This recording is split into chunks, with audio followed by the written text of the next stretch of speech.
Testing, testing. Sound good to you?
Postlude is just a video. Check and double check. Thank you.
And then Alvaro, under participants on Zoom, if you can uncheck the play, join, and leave sound option, that keeps the doorbell and the door closing sound from going.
Morning, friends.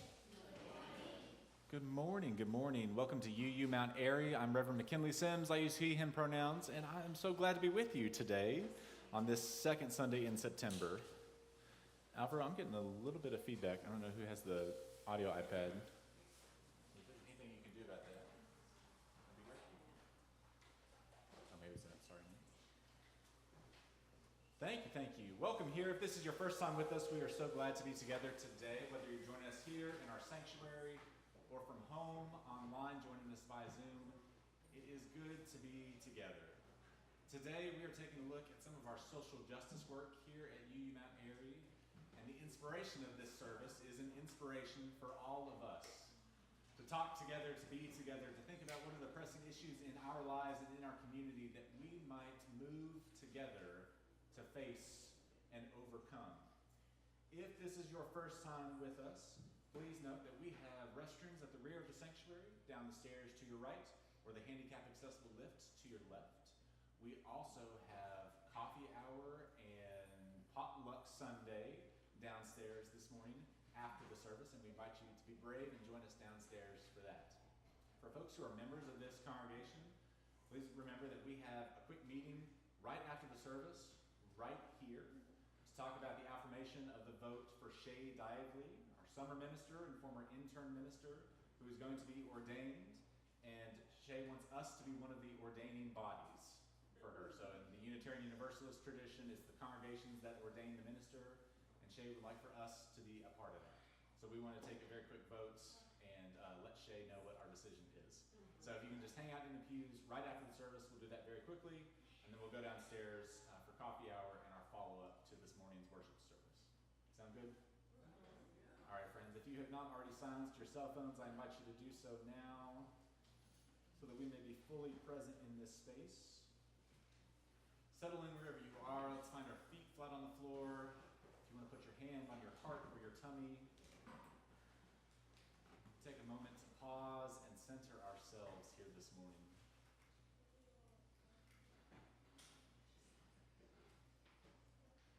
We believe that those who breathe together are together, so I invite us all to take one nice, big, easy breath together. Let's breathe in and out.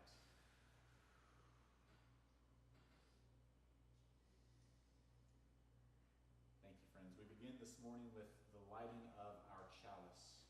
In UU congregations, we light a chalice to celebrate our coming together in love and to mark sacred the space of being together, when so much feels unsacred right now. If you are joining us from home, we invite you to light a chalice or a candle wherever you are as we get ready to do so here in the sanctuary. Do you want to ask someone if they want to come light the chalice over there? We're going to read words from Reverend Samara Powers. I'm going to invite one of our RE children up to help me light the chalice. Maybe to help Kathy light the chalice. The words to light our chalice are written in your order of service and shared on the screen behind me. Would you please read along? Beloved mystery that manifests as an unattainable abundance, may we embrace and embody witness that shatters, divides, and breaks down walls. We light this chalice that it makes us smell. We've got a whole crew. Thank you to Kathy McCoubrey, who is offering some movement and reflection today, and Tim Steyer, who will be offering words of wisdom.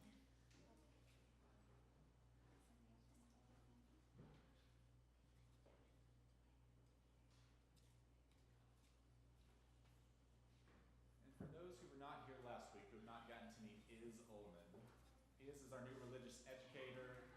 Iz uses they, them pronouns, and they're doing a great job shepherding all of our kids. We'll give a round of applause for our child leaders. Thank you, kiddos. You can head back to where you were sitting. And for the rest of us, our opening song is number 188, Come Come Whoever You Are, led by Nate Berge, our music director. You want to rise and body with us here? Yeah. Stand.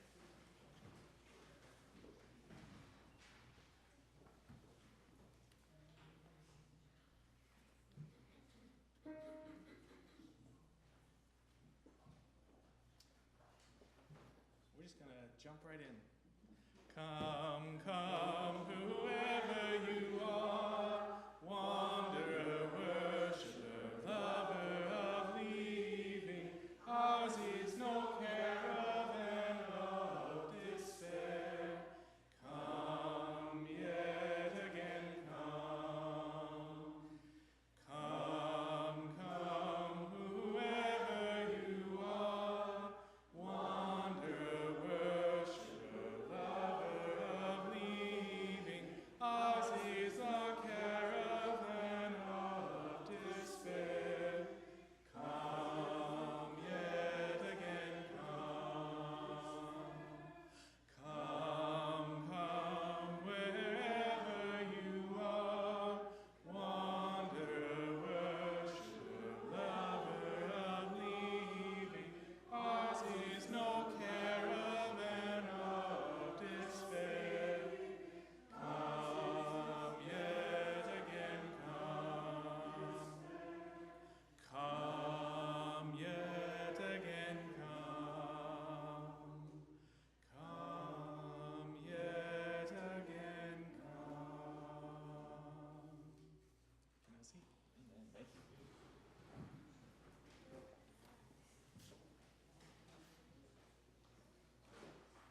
So our mission here at UU Mount Airy is to build beloved community by embracing all souls and nurturing wholeness. And one of the ways we do that here in this space is by inviting to share our joys and sorrows. If this is your first time with us, the ritual is very simple if you'd like to participate. I invite you to come up by the side aisle here to this bowl of water and baskets of stones. Grab a stone and take a second to check in with yourself and say, what am I holding today? What am I holding this week? What am I feeling, experiencing? There's someone on my heart that I'm holding in prayer or good thoughts. What's a joy or a sorrow that I have? And when you've taken a second to reflect, you can drop this stone gently into the bowl of water that symbolizes our community and how we practice being human. Friends who are online, we invite you to share your joys and sorrows through the chat function, and please let us know if you would like them read out loud. We'll drop a stone in the bowl for you at the end. Nate's going to provide some music while we share. If there's something especially pressing, I invite you to use this microphone that's right here to tell us your name and what you're feeling. And please be mindful that we are Zooming. It's not just us here in the sanctuary. Let us know how we can help you practice being human this week.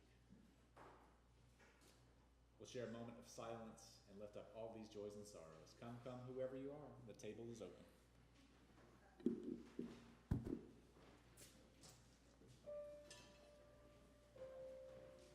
Is this it?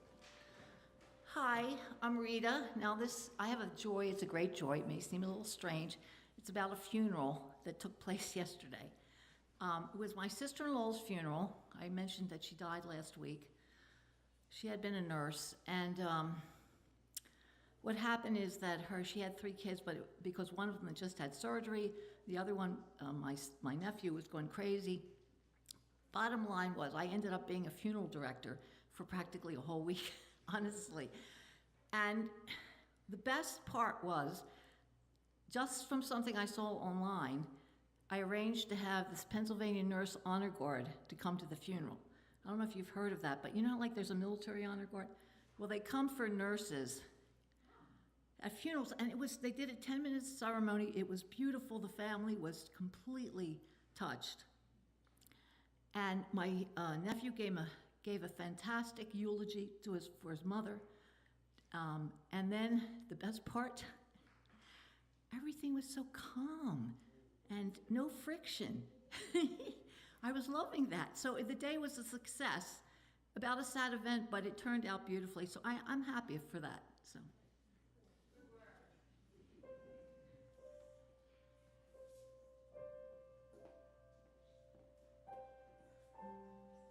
I'm back. I'm Beth, and I went to New Mexico to see my old friends, and we went to Chaco Canyon, and wow.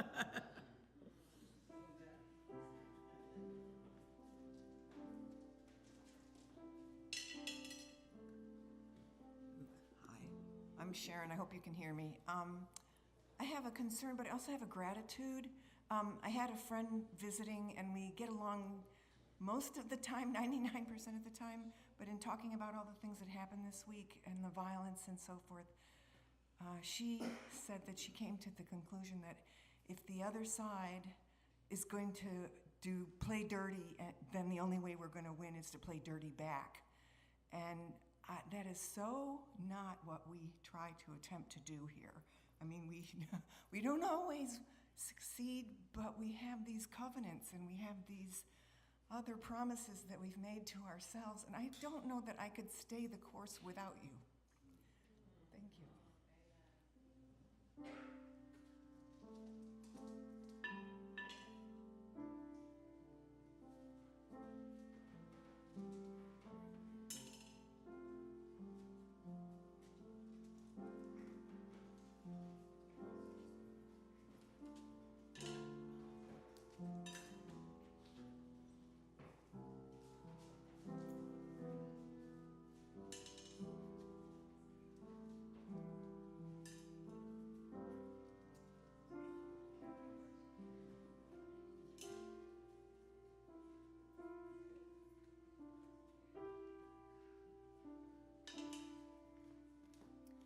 Hello, everyone. I'm Janice.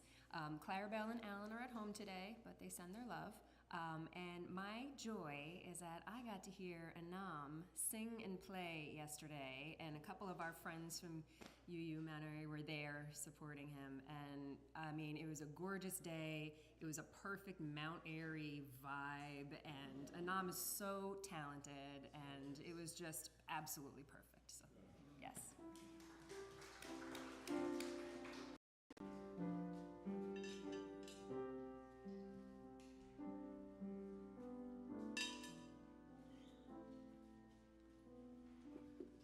I'm Sandy, and I would like to thank Fern.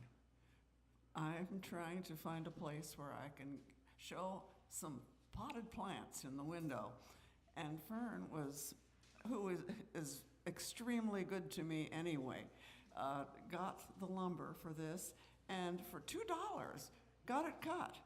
I didn't know that they had cut the price in that. I think they charged me $5 the last time I was in. But anyway, I think that that will just about finish off everything I need to do for my renewed, little hut inside the house. Okay.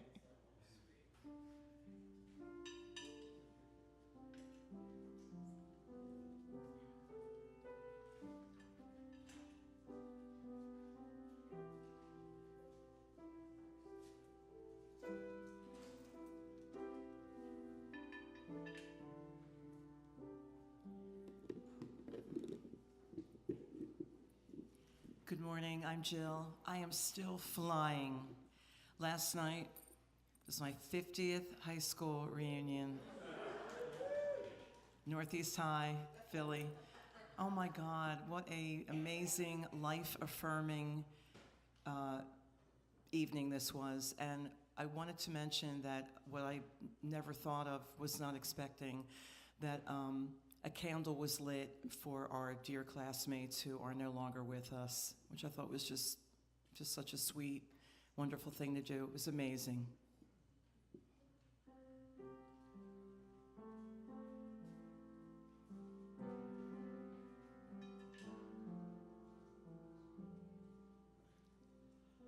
Good morning. I'm Portia. Yeah. Hi, Donnie. Okay. I have several joys. One is, we talk about radical hospitality. Well, there is a woman who's visiting us for her first time. Her name is Amber St. Marie. She's over here. And she followed Jill. I was at a concert that Jill was singing at, and she was in the audience. And so I'm so excited that you chose to come. She's been following me for about a month to get here, so welcome her. Yeah. My other joys is I got a national award at APA and for American Psychological Association for the work that I've done with couples and families. I was excited about that. Yeah. And I made a trip to Switzerland. It is an incredible place to visit. So if you ever get a chance or you want to know a little bit more about it, ask me at, downstairs and I'll tell you what it was about. Thanks.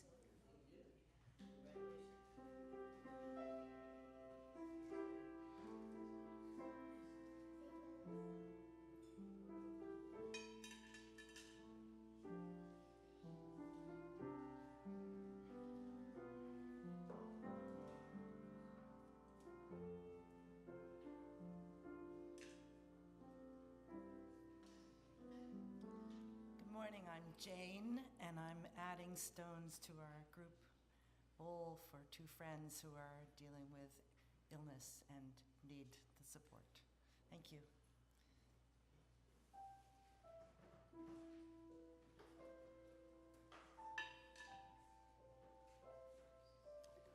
Morning, I'm Ann. First of all, I'm so impressed as an educator of small people with how well things are going next door.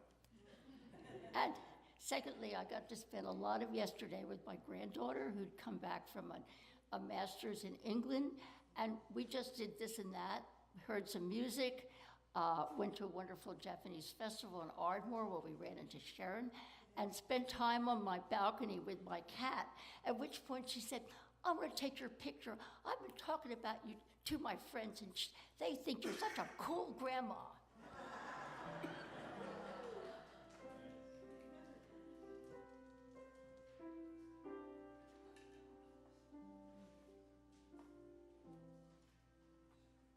Hi, my name's Amber, and I'm so grateful to Portia for allowing me to come with her. When I saw her at the Falls Club, I was dancing over in the corner, and I saw her doing chair dancing, and the joy in her face is like, this is a kindred spirit. And then I talked to her, and she knew my minister in LA, Reverend Michael Beckwith with Agape. Some of you might have heard of him from The Secret. I grew so much there. I was so loved.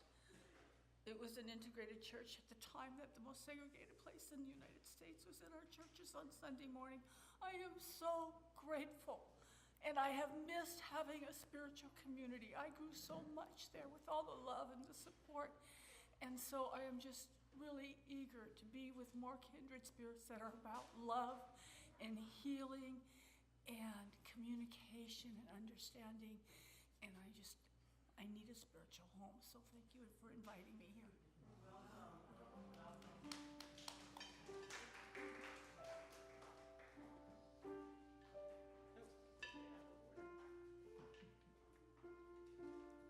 Well, as I was sitting here hearing all of your happiness, it suddenly dawned on me. I have been very happy this past week. I actually started volunteering to teach Haitians English. And I have an English Lit degree, so I thought, and my father taught me to look every word up that I don't understand and all that. So I'm espousing that to them. But what I found the most wonderful, they're wonderful people, number one. I have 13 people, and they're just delighted to learn English, and they read. So I'm always encouraging them, like, you read, you know English. And I said, I understand because I know Spanish. I can look at Spanish, but if somebody speaks Spanish to me, I'm like, and that's what they do when I try to get them to communicate. But anyway, the most fascinating thing for me as an English lover is that they asked me about the future perfect, it's tense, but it's future perfect tense, I'll say. And like, I will have gone, right? And they're like, what does that mean? Well, guess what? I spent hours after that looking it up and printing things out. And I don't want to confuse them, but what I did find out, and I'm going to tell them this Tuesday, is that actually they don't have a future perfect tense. continuous, that's the other part. Future perfect continuous tense in Haitian Creole. So that's why they couldn't understand what did it mean. So I was like, Eureka, I can tell them this.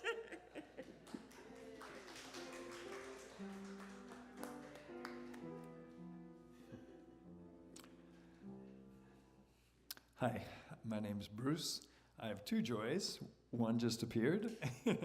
Our friend Rob Peck is here from Western Mass, and we're delighted to have him. The other is I just got confirmation last night from Sharon Katz that our son Jamie the Optimist, Jamie Paulson, will be doing a couple songs at the beginning of her concert next Saturday. So in this room, this coming Saturday at 8 o'clock. Enjoy it with me.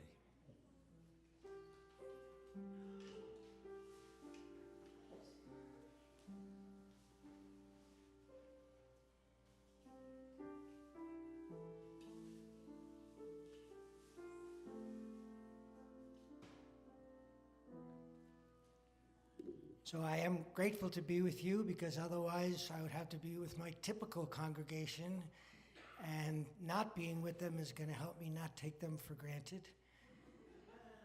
It's amazing how absence makes the spiritual heart grow fonder. I want to share a joy and a concern. The concern is that my only child, my daughter, is really feeling torn because she chose not to attend the very wedding, which is the reason why I'm down in Philadelphia. And she chose not to attend because she did not feel that she could genuinely say to her cousin how happy she was for her, because she's struggling with depression and there's nothing happy in her world. And she's utterly committed to being authentic. And I pray that that authenticity will eventually also be remedy. And my joy is that in choosing to attend by myself, a family of one yet again for the divorced husband, I reunited with so many people from my past. I won't even list them, there's so many, but it was like seeing a scrapbook of my youth and realizing that there is no future perfect, but there is a plentiful present pleasant.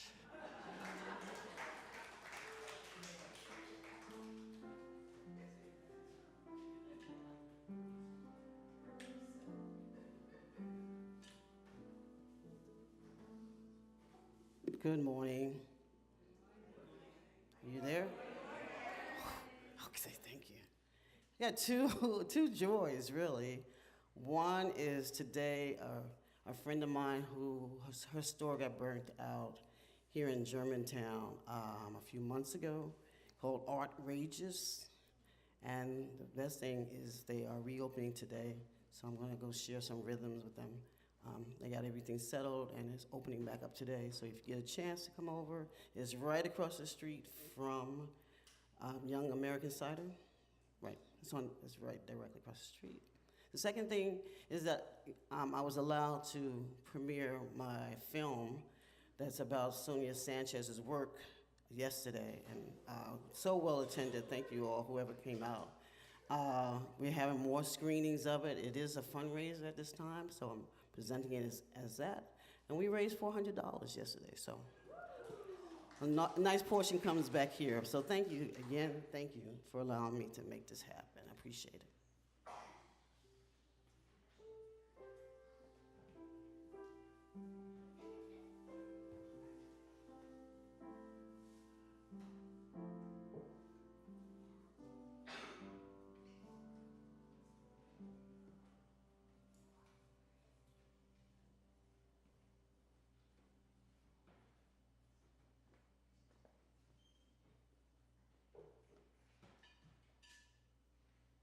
We drop a final stone in for all those joys and sorrows not spoken out loud and held in our hearts. Just take a moment of silence with me. Simply breathe in all that it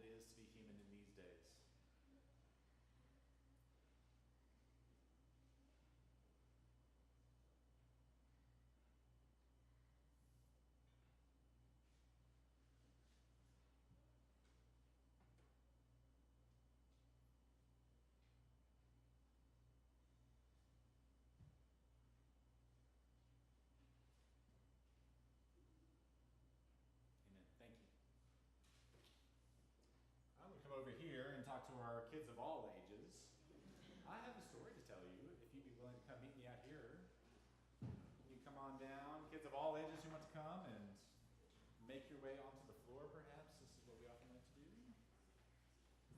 Make your way through the microphones. Come on down. I want to tell you a story that's going to need lots of crowd participation from our kids who are a little bit older. Hi. Okay, so I'm going to tell you a story. More than 10 years ago, there was a young man, and something happened to him, and he died. It was really, really sad. And in his memory, people started getting together, and they felt something moving in their hearts and moving in their spirits. They said, we got to get together and make a change to change the world. And part of those groups of people were right here in this building. And they started doing a vigil outside. Have you ever heard the word vigil? You know what it means to keep a vigil? A vigil is where you keep watch. It's where you're looking out. But you're not just looking out just to see. You're also looking out for things that you might want to change, things to be aware of. So every Thursday, in memory of this young person, we have a group of people who get together and they go outside on Stenton Avenue where there are lots of cars going by, right? So there's lots of people who can see. And they hold up signs to remind folks of how precious life is and how important love is. Do you agree with me that love is important? Yeah. So one of the things that we do is we put these messages on signs to hold up and to remind people. So I want you to use your imagination. If you had a sign, here's my sign right here. What could we put on our sign to show to people here in the sanctuary and people who are driving by that love is important and life is precious and we want to change the world? What should we put on our signs? Any ideas? It could be art, it could be words. Red. Something red. Yeah, maybe like a big red heart to remind people. Yeah. Any other ideas? Or say love is important. I think that's a great message. Great message. Pink hearts around the hearts. As many hearts as you could fit on a sign. Okay, so I want you to imagine that you have a sign. Can you pick up your sign? Okay, and then one of the things we do is we show it to the people who are out there and going by. Can you hold it up and show it to the people? And folks who have been to the vigils on Thursday, when we hold up the signs, what do we hear in response? Did you know that when we hold up the signs, the cars honk? Okay, so can we, now that the cars know what they're supposed to do, can we pretend? Can you get your sign ready? And because love is important, and we're putting in as many hearts as we can on these, can we stand up and can we hold up our signs and can we hear the honks? Let's stand up real quick. Okay, you ready? 1, 2, 3.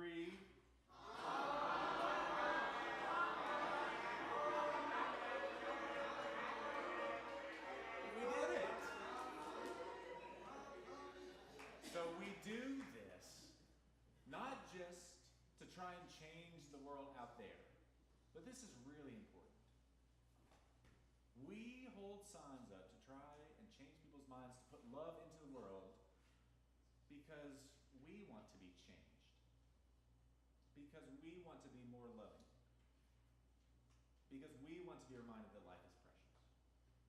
And because we want the world to be a better place, right? That's what we're talking about today. We're going to send you off to your class downstairs to hang out with Teacher Is. And you're going to learn more about what we do to make the world a better place, to work for a word called justice.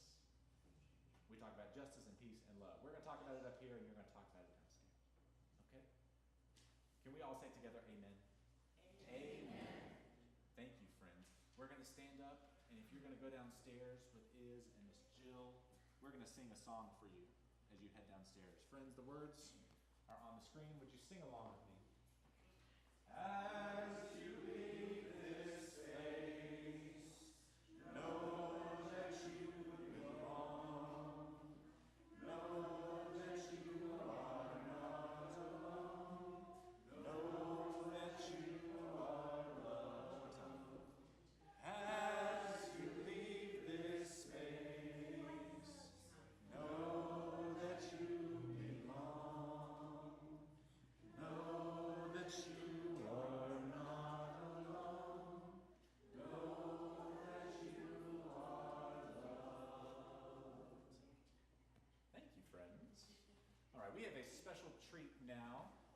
Crew Bree is going to come forward and share with us some words and experience and also do a little movement with us. So we're going to turn it over to Kathy to do something fun and get our bodies involved here. Yeah, movement's not just for kids. We still have bodies. So part of what we're doing in the service is kind of looking into the roots of solidarity, collective action, and power. What is it, finding the courage of our convictions. What does it take to put our bodies on the line?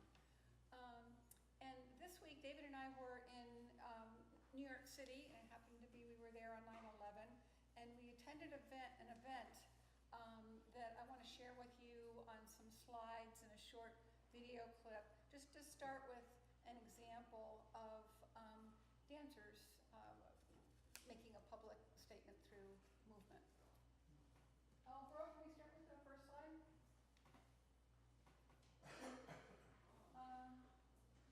So this piece is called Table of Silence. It was choreographed by Jacqueline Buglisi in 2011 for 150 dancers in the plaza at Lincoln Center, which is designed like a mandala with a fountain in the center. It's an annual free performance and a call to action for peace. This was the first year that they've done it with a full complement of dancers again. Linda, what's your signal? Can you use the microphone? I have a microphone on. Alvaro, is my lavalier turned on? We can hear you. It's on your hat. Oh, there you go. Thank you. Can you hear me better now? Oh, I can hear you better. All right. Just to say what you're looking at. This is a piece called Table of Silence, choreographed by Jacqueline Buglisi in 2011 for 150 dancers in the plaza at Lincoln Center, which is designed like a mandala with a central fountain. It's an annual free performance ritual and a call to action for peace. It's meant to commemorate the loss of life and to honor the bravery of all individuals affected by acts of terror, war, and oppression of freedom. So I'm going to just share a few images in a short video with you so you get a sense of the piece. You can advance.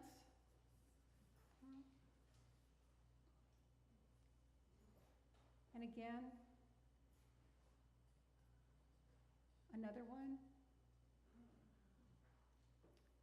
And again. This is the video.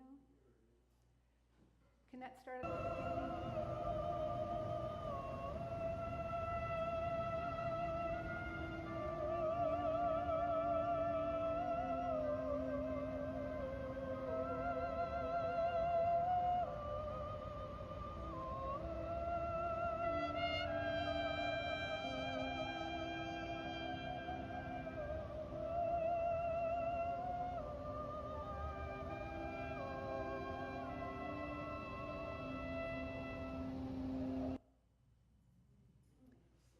Next slide.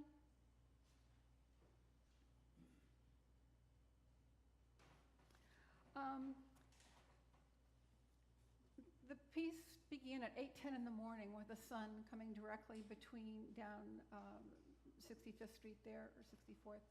And so the shadows were really dramatic also. It was stunning to be a witness, which is an experience in itself. And when it was over, these dancers began to move into that sacred space, and they were unauthorized. So the security guards came, and they were ushering them toward the sidewalk. The dancer with the keffiyeh on, she was the one dancer who participated in the authorized performance. These were dancers for Palestine, a separate group. And while Table of Silence held the metaphor of silence as a way of honoring people, their statement brought out that silence is also complicity in the face of the violence and the war that our government is supporting in Palestine. So there was a kind, even in this event, there was a kind of tension between bodies and in their occupation of this space too. It was really powerful. So in the face of genocide and the ongoing atrocities that our government is supporting, we want to know, how can we make it stop now? What can I do? What can I do has been the cry since the inauguration. This morning I'm asking, so where does the spark of committed action arise from, both individually and collectively? We hear a lot about breath and embodiment and not a lot about, well, how does that work? So this morning, we're going to just work right where you are in the pews. And in addition to just beginning by noticing your breath as you inhale and exhale, I want you to notice how your breath changes the inner shape, that cavity in your torso that is the home for your organs, because your breath and the movement of your lungs and diaphragm, you can shape that space. So in your next inhale, I'm going to, on your own time, I'm going to invite you to use that inhale to lengthen your torso, to feel yourself extending both upward and downward with your breath. So it goes, and shrinking back towards the center. And just try that, and just with noticing, supporting that vertical dimension with your breath, shaping your inner torso and coming back to the center. And then return to your regular breath pattern. And next we're going to move into another dimension from side to side. If you like, you can place your hands on your ribs, and as you inhale, you're going to spread your torso out to the sides and let it shrink back toward the center with your exhale. So as you inhale, you're spreading, and as you exhale, you're shrinking again towards the center. And we'll come back to your own breath, your own rhythm, your own places where your breath travels. And next we're going to do the sagittal dimension. If you can place your hand on the small of your back and on your stomach, and just breathe into your hands so that you're kind of feel yourself filling up, bulging forward and backward with your inhale. And you may not find this the first few times you try this, and shrinking back towards the center and inhaling, growing into the forward and backward dimensions, and coming back to center. So why is this awareness of this internal shaping, what value does that have? Because when we breathe, we can take that impulse and extend it into the space around us. So we're often making, so this time when you breathe in, I want you to try just a gesture of rising with left or your right side. So as you breathe in, first you're going to feel that upward lift with your inhale, and from that you're going to let one of your arms rise up with that inhale, kind of in synchrony. So you're going to breathe in, and let it float down as you shrink. Try the other side. Breathe in, upward. Let your breath support their reach, and one more time, and this time when we reach up, I want you to extend that direction upward, all the way from your back, through your arms, through your fingertips, and out through your fingertips, up to the sky, and let it shrink down. And one more time on the other side. We're going to lift, feel your breath support, all the way up, and back down. Good. Come back to your own breath for a moment. It's a little more difficult to reach to the sides and forward and backward in the pews, but I think that the concept, is clear from there.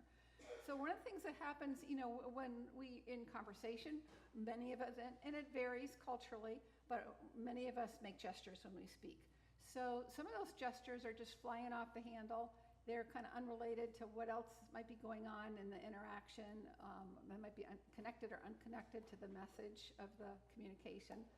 But when a gesture is followed with a weight shift, or when a weight shift supports a gesture, the whole body, the whole person is behind that expression. And so we call it a posture-gesture merger in movement analysis. And one of the significance of that, when we look at it in the context of the behavior and the interaction, is we're looking at an integration of the whole person. They're really behind what they're saying. It's, body, their belief, their spirit is in that moment. And it's carried in that kind of weight shift. So part of mobilizing ourselves for action is finding out what sparks us to shift our weight. So while you're sitting in the pews, I'm going to ask everyone just to shift onto your right haunch a little bit. It could be even imperceptible. And back to your center. And now we're going to shift onto the right side, or like your left side, sorry. I'm trying to do opposite. And find your center again. And this time, I want you to sense the other people in your pew shifting in the same direction with you. So you're all going to shift to your right. And back to center. And shift to your left. Together. And back to the center. And now I want you to kind of lean back in the pew. Feel the support of your back against the rest. And then move forward, just lean forward in your pew and back to center and lean back again, back in this other dimension. Lean forward, and this time I want you, as you lean forward, I want you to feel the pressure of your weight through your feet on the floor. So your whole body now is in that forward lean. And come back to the center. And we're going to lean back one more time, that support. This time when you lean forward, you're going to push down into your feet to bring you up to standing. So as you come forward, you're going to push down and rise up, to rise up. That's it. And gently sit down again. This time I'm going to ask you to join with, to notice the other people in your pew, and without talking, see if Karen, would you like to join Nate's pew? Oh, he's got more room over there. See if you can sense when all of you in the same pew stand together. So you might want to take a breath and sense when you're going to stand together. Could be at different times. It takes practice. So we're going to sit down and try it again. Okay.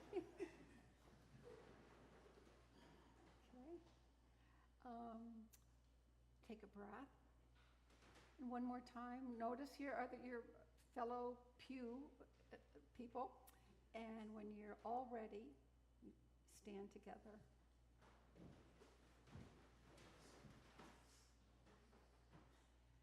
And we're all going to shift a little to your right and back to center, and we're going to shift a little to the left and back to center.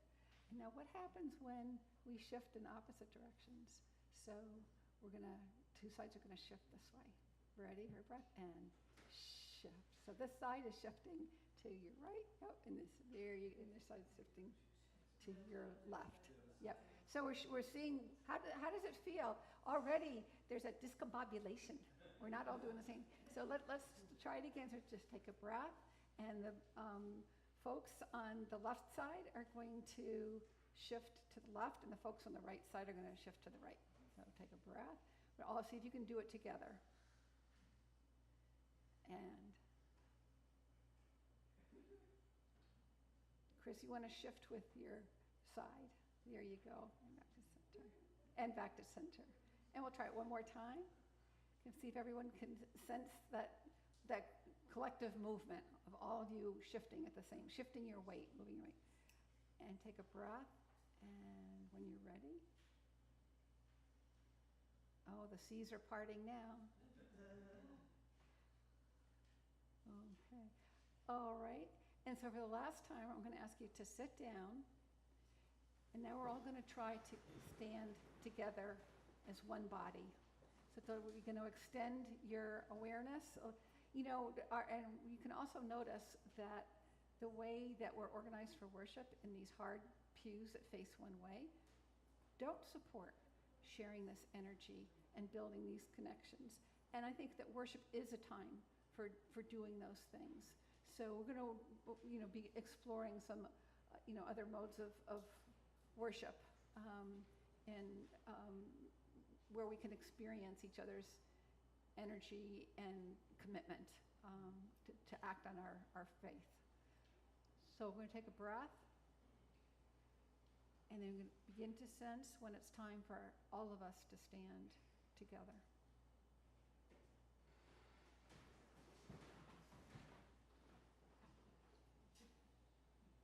I'm going to try it one more time. Have a seat. And I'm sorry, I meant to say earlier that, because I you know, not everyone is able to stand and sit easily. That was why we changed stand with love to side with love. But witnessing and observing is a powerful way of participating also. So please don't feel isolated if you are not able to join in standing. We know you're with us in spirit.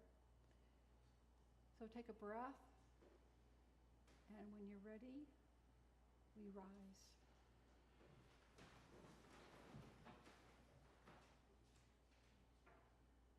And look around.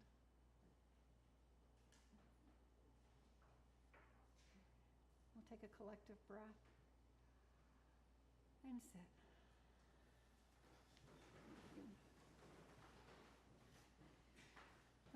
I invite you to listen for that spark in your body, in your connections. How far can you follow that impulse into the space around you, into this congregation, and the wider community? What shape will you give it? In the words of Todd Beamer, let's roll.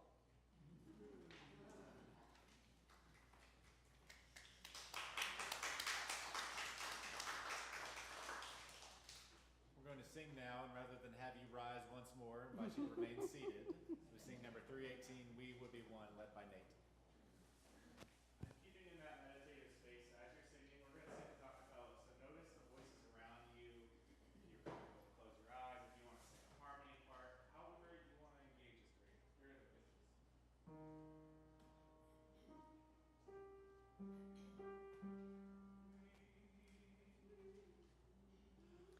We would be one as now we join.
Now we have words of reflection from Tim Steyer.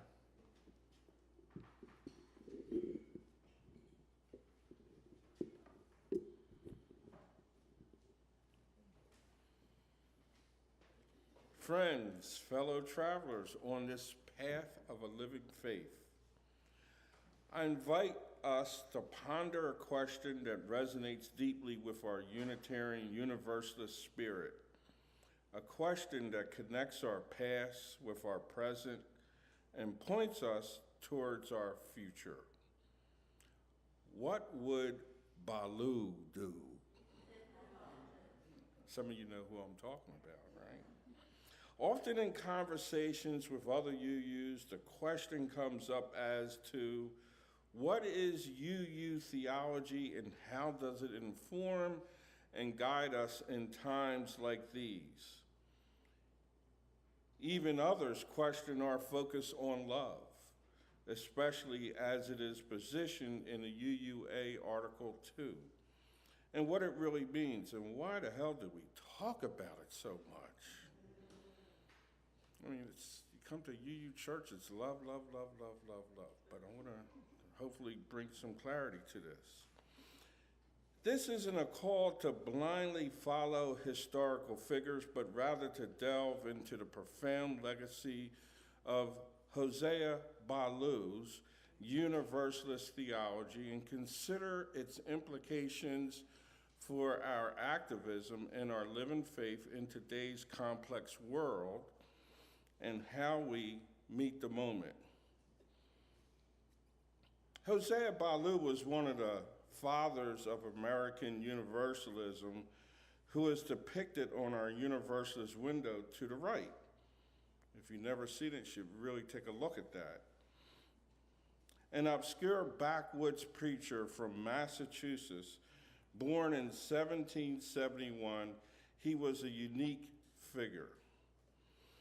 The early death of his mother may have influenced his development of a theology centered on the most loving, paternal God figure imaginable. Baloo was also the mentor and good friend to this church's very first minister, Abner Nealon. And in fact, as we're getting ready to do with Shay Dively, Jose Baloo ordained Abner Nealon into Universalism. At the age of 19, Baloo famously presented the Bible to his father as the Universalist book, challenging traditional interpretations with profound insights. He profoundly shaped Universalist thought with his 1805 work, A Treatise on Atonement.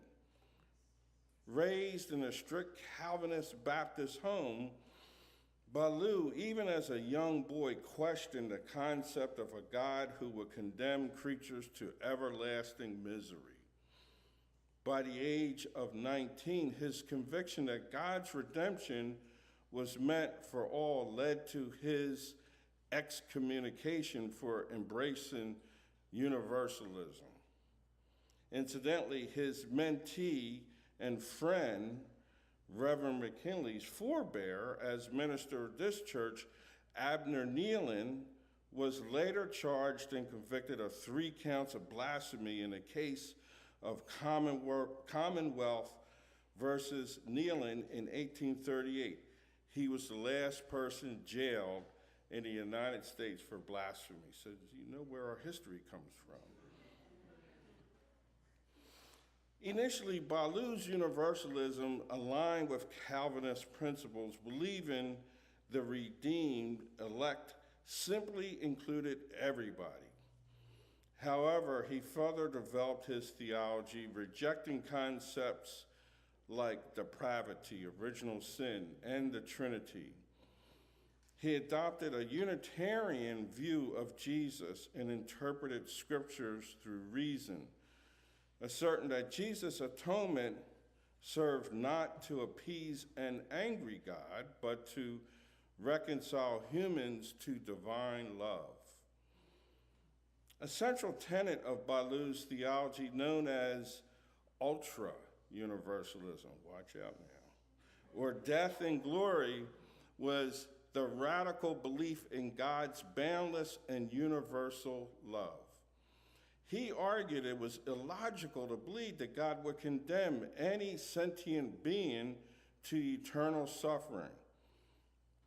For Ballou, sin is finite, a violation of a law which exists in the mind, which law is the imperfect knowledge of men have of moral good. He believed punishment occurs on earth through a wounded conscience, and upon death, all are transformed by God's love and enter eternity with punishment after death. This meant all would be saved. This theology emphasizes total dependence upon the Creator, envisioning wholeness and powerful truth that we are bound up together in a community of the whole. Ballou believed that individual salvation led down the path of selfishness, personal success, and greed, advocating instead for a classless society where one's lot was cast with the rest of the human race. The historic universalist impulse, particularly its emphasis on radical love and the interconnectedness of all beings, bring us to the present moment in our faith. Our Unitarian Universalist Association, through its Article 2 Study Commission, has affirmed love as the answer that holds us together and is at the center of our shared values. The Commission rooted our work in love as a principal guide. The adopted Article 2 outlines shared values inseparable from one another that includes justice, pluralism, interdependence, transformation, generosity, and equity. And its core purpose is clear. The Unitarian Universalist Association will actively engage its members in the transformation of the world through liberating love. This liberating love, as Reverend Adam Robersmith of the Universalist Church of West Hartford reminds us, the active realization of relation and what holds all things together and makes existence coherent. It is a love that expects nothing less of us than the rebuilding of this struggling world. This is where Ballou's death and glory position often sparks question. If all are embraced by God's love, does that mean we tolerate all actions? Absolutely not. While Ballou's ultra-universalism may relieve me of the necessity to anticipate vengeance, it places an overwhelming responsibility on humanity to address injustice. As Reverend Ashley Horan, Vice President for Programs and Ministries for the UUA, reflects, my abolitionist ethic and universalist theology are both core enough to who I am that I don't desire punishment for those who commit evil acts, but I do yearn for accountability. She adds a crucial point. I also believe that precisely because humans are held by an unshakable love that yearns for our freedom and flourishing, we are never required to tolerate abuse or degradation from others. This tension is vital. We are called to confront evil, not with vengeance, but with a transformative love that seeks justice. Author and activist James Baldwin offers a powerful boundary for this. We can disagree and still love each other, and unless your disagreement is rooted in my oppression and the denial of my humanity and my right to exist. We understand that, as Cornel West has said, justice is what love looks like in public. Our task then is to resist numbness, engage in evil directly so that we may combat it with strategy, skill, and resolve. Strategy, skill, and resolve.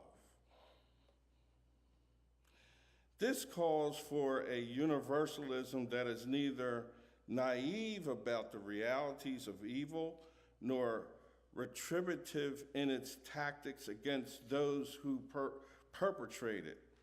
We can and we must condemn oppressive acts and ideologies while still holding to the inherent worth and belovedness of all, even as we work to transform their harmful actions. Centering Universalist theology in our activism means embracing its core message, interconnectedness of humanity. Ballou's vision emphasized that we are bound together in a community of the whole.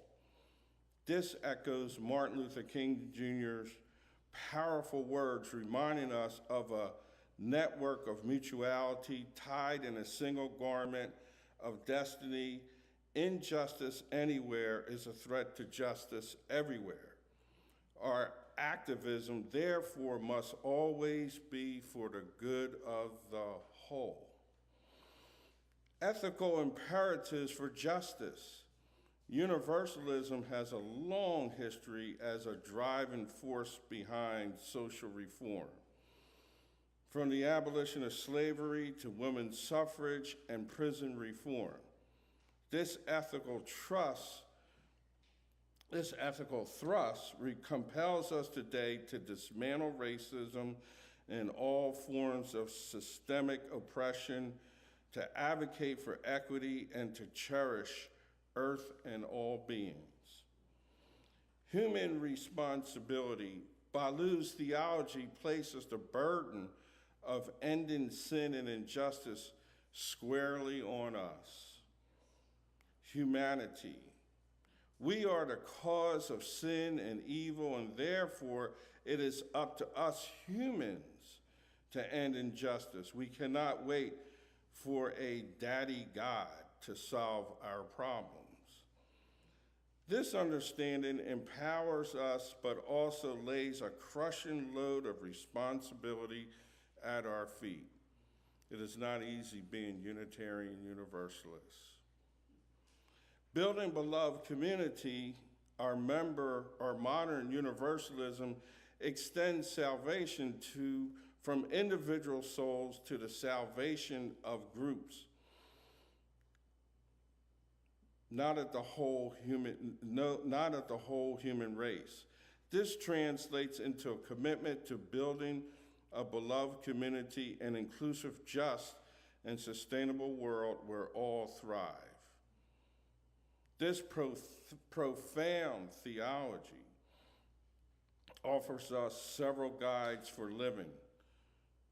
First, divine acceptance and grace. The belief that God's love embraces all, affirming that all of us are good just as we are, offers a deep sense of trust and comfort. We know none of us are cast out. Motivation beyond fear.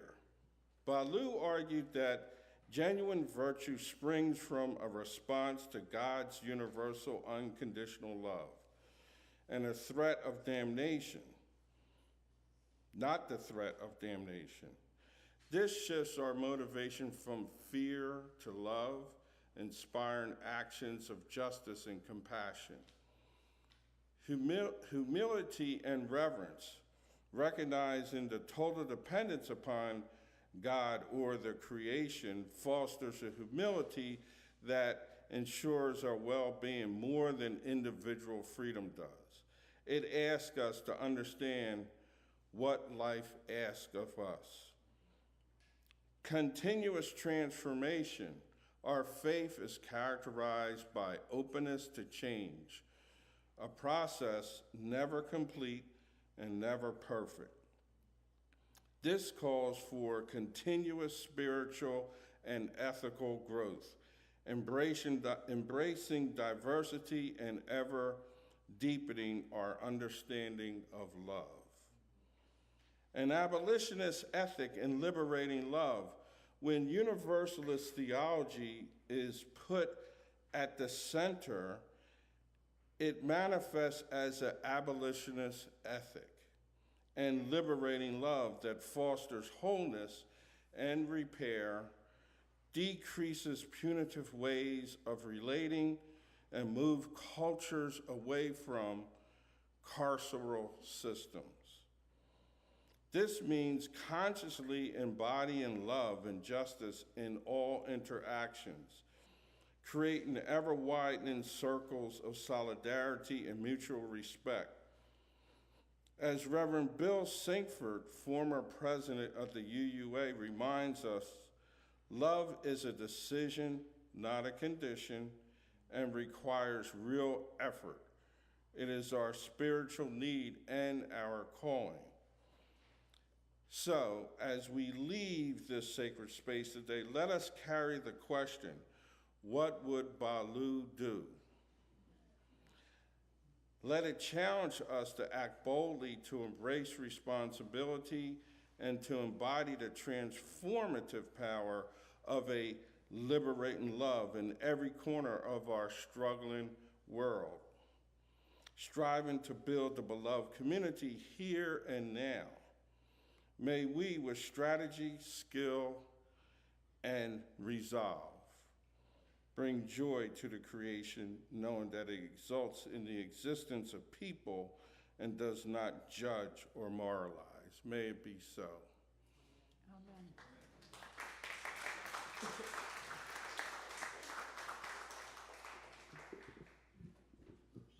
All right, we're going to pass the plate here in the sanctuary. I want to invite our worship band up. While the ushers are passing the plates forward, we do the offering here a little bit different here at UU Mount Airy. It goes to 2 different places. Anything you put into the plate goes towards the operating fund. Anything that is paper money or checks goes towards this congregation. Anything that is pocket change and anything you put in white envelopes goes towards a Change for Change organization.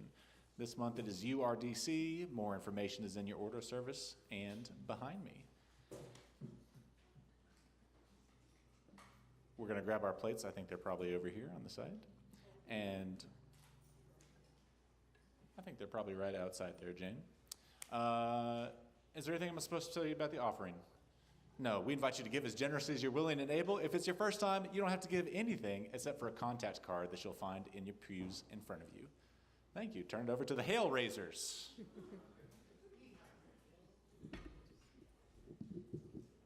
Testing, testing.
sing.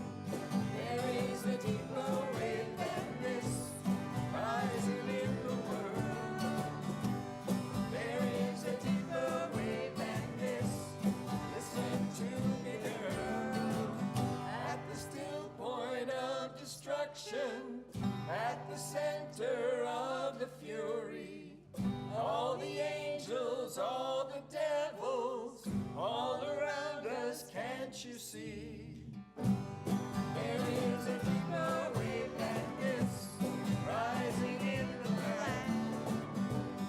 There is a deeper way than this, nothing will withstand. I say love, seventh way, I say love, is the seventh way, I say love, is the seventh way, I say love, is the seventh way, I say love, is the seventh way, I say love, is the seventh way, I say love. Every ripple on the ocean, every leaf on every tree, every sand dune in the desert, every fountain, every sea. There is a deeper way than this, swelling in the world.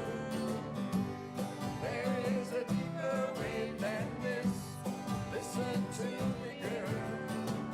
Every ripple on the ocean, every leaf on every tree, every sand dune in the desert, every breath you take with me.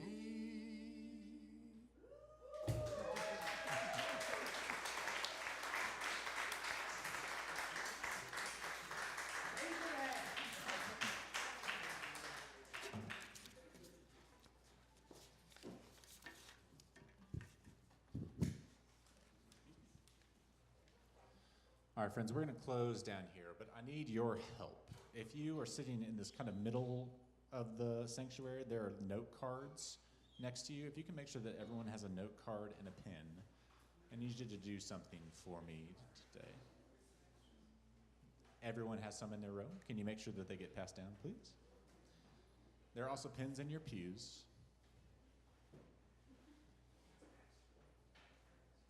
So as we heard today in Tim's sermon, there's a theology at the heart of our Unitarian Universalist tradition that invites us, calls us, begs us, perhaps demands us to engage in the world, to face evil. And at the heart of that Universalist theology is love with a capital L. This week has been a week. And as Sharon shared in joys and sorrows, there's another invitation about how to engage in the world that is not based on love, that is based in fear and hate. And that is inviting some days. That can be demanding some days. But that is not a recipe for transformation, for justice, for peace. Right? When I talk about what it means to move from a place of fear and anger, that's very easy to do, but if you're a Star Wars fan, that's the dark side of the Force, right? It only leads to suffering. And it is so easy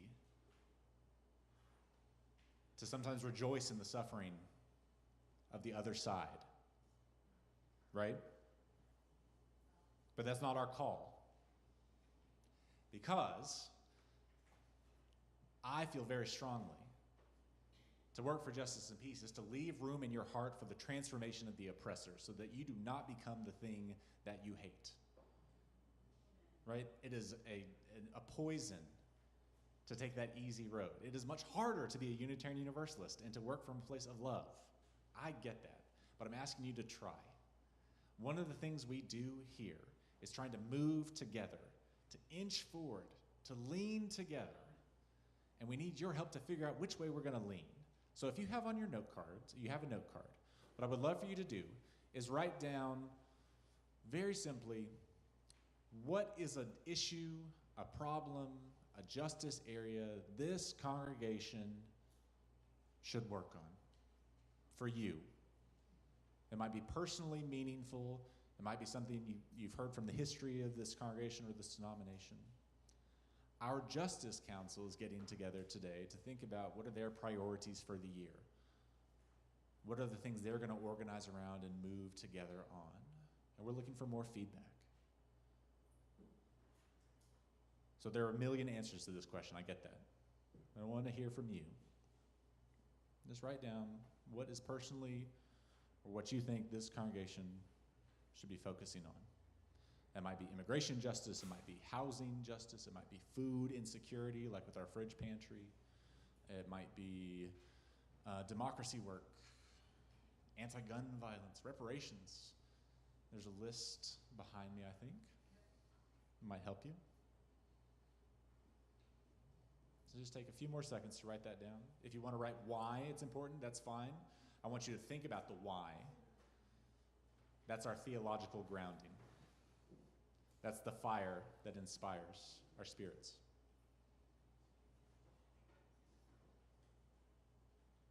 And then after we get done today, there are a series of baskets outside in the vestibule. Find the one that most closely relates to yours and drop your note card in that basket. All right? Are those instructions clear? Does anyone have any questions about what I'm asking you to write on this note card?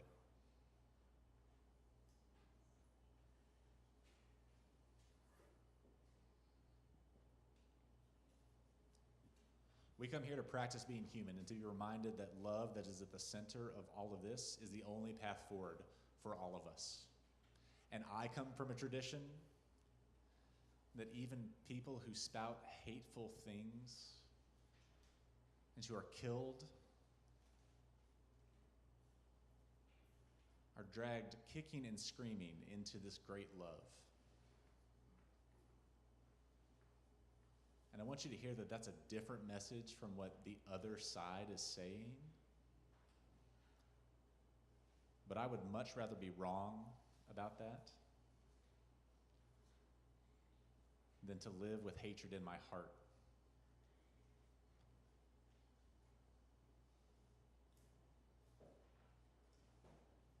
So if there's a way forward, it is to lay down our sword and shield and not practice war.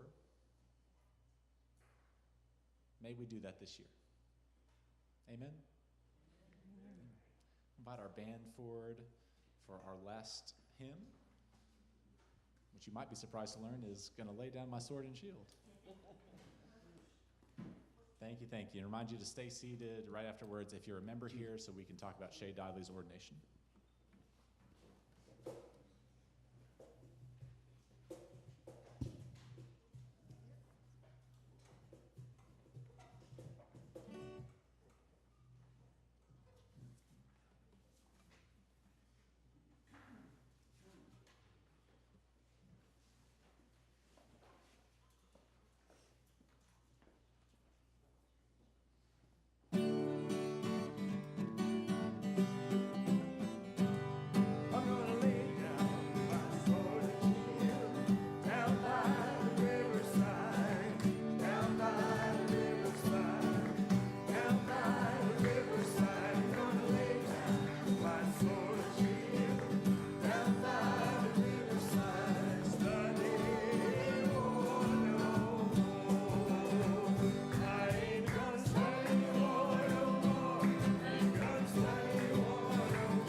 for it, I mean, you can take a seat and listen to the folks with the music, and then we're gonna chat. Thank you. There ain't no kings in the USA.